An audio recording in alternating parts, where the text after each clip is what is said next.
केली पण सेवा थांबली नाही। मोबाईलच्या प्रकाशात डॉक्टरने वाचवला भाविकाचा जीव। आषाढी वारीच्या पार्श्वभूमीवर आरोग्य सेवेचा, मानवतेचा एक प्रेरणादायी चेहरा धर्मपुरी येथे पाहायला मिळाला। उपचार सुरू असतानाच अचानक वीज पुरवठा खंडित झाला। मात्र डॉक्टर आणि आरोग्य कर्मचाऱ्यांनी हार मानली नाही।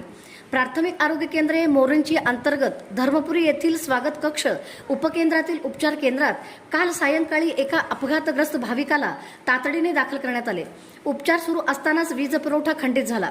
मात्र परिस्थितीसमोर न झुकता वैद्यकीय अधिकारी डॉक्टर सोनाली परतवार आणि आरोग्य सेविका मनीषा जाधव यांनी मोबाईलच्या प्रकाशातच जखमी भाविकाच्या जखमेवर टाके घालून उपचार पूर्ण केले। त्यांच्या तत्परतेमुळे भाविकाला वेळेत उपचार मिळाले।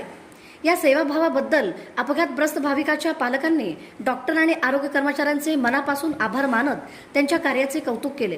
वारीच्या काळात आरोग्य विभागाने दाखवलेली ही तत्परता आणि मानवतेची सेवा सर्वांसाठी प्रेरणादायी ठरत आहे। मुलगा साई कारकी, आमच्या इथं गाडीचा छोटासा ॲक्सिडेंट झाला आणि माझ्या मुलाच्या डोक्याला इथे लागलेलं आहे। तर इथं धर्मपुरीमधील आरोग्य विभाग स्वागत कक्षामध्ये आम्हाला एकदम चांगली ट्रीटमेंट मिळाली।